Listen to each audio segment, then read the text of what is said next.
Well, October is National Disability Employment Awareness Month, and Shelley Peterman Schwarz is here with some tips to make life easier around the office without doing a lot of big remodeling and little things you can do. Little things. And when I had to retire as a teacher, and I wanted to go back and go to work and do something, and I found that if I used a computer, I could work, I could write.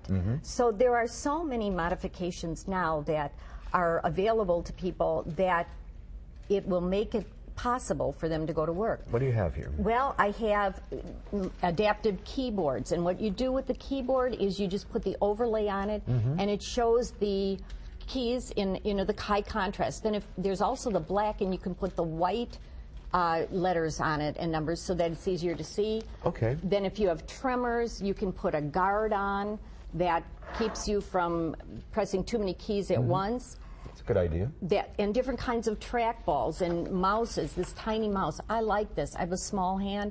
This is real easy for me to operate, this small mouse. And it just plugs into the computer? Plugs right into... Just like a regular mouse? That's right. That's right. And this is a trackball. It's got a wrist holder here. You can use your palm, your fingers, the buttons to control.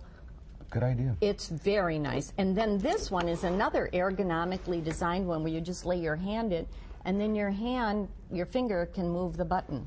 So in case you don't have limited flexibility with your hands? Right, or your wrists, you need something, if you need help pressing keys, your fingers aren't strong enough. There was a time when I needed this, that I would press the keys like this, and then I could get the power using my whole hand. Okay. Now there's also pencils. Put a pencil grip on, and put sometimes this kind of a grip, so that you can hold a pencil and write more easily. There's reachers in case you drop something. And it's these guys? These guys. There's, look at this one. This one even lights up. That's right, and that's great for grabbing something in a drawer or something that's fallen on the floor. Just pick it up like that? That's right. And then there's also these screen readers. You can get these for your computer, but you can also take them with you to meetings so that you can read papers that are being sent out.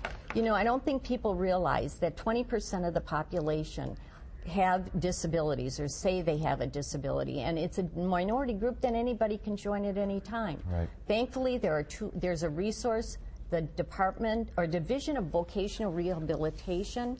They're the people that are designed to help you if you are unable to work or you want to work and you're having trouble at work. They can work with your employer to help you stay in your job, to retrain you. They'll provide the liaison for what is reasonable accommodation for somebody. It doesn't necessarily mean it doesn't mean you have to put an elevator in your building to accommodate someone. Sometimes it's just getting the desk up on risers so that you can work. Right, there's the phone numbers, 261-0050. Right, and if your employer who wants to hire somebody, because DVR, Division of Vocational Rehabilitation, has thousands of job-ready clients who may be able to come in and help you diversify your workforce and have you grab a larger market share, because a 2006 Gallup poll showed that people that hired people with disabilities, their businesses took advantage of that because they attracted people with disabilities as consumers as well as the people that support them. Everybody wins. Everybody wins. And there's also a website for tips on reasonable accommodations that employers can go to. Right, and yes, we have tips of reasonable accommodation ideas on our website, makinglifeeasier.com, and there's 12 tips, the things that you might ask for to help make your job work better for you. So just go online and maybe use one of these fancy mouses? Mice, yes, mice. All right, Shelley, thanks for being with us again. We'll see you in a month. Okay. And we'll be right back with a final check of your forecast. You go.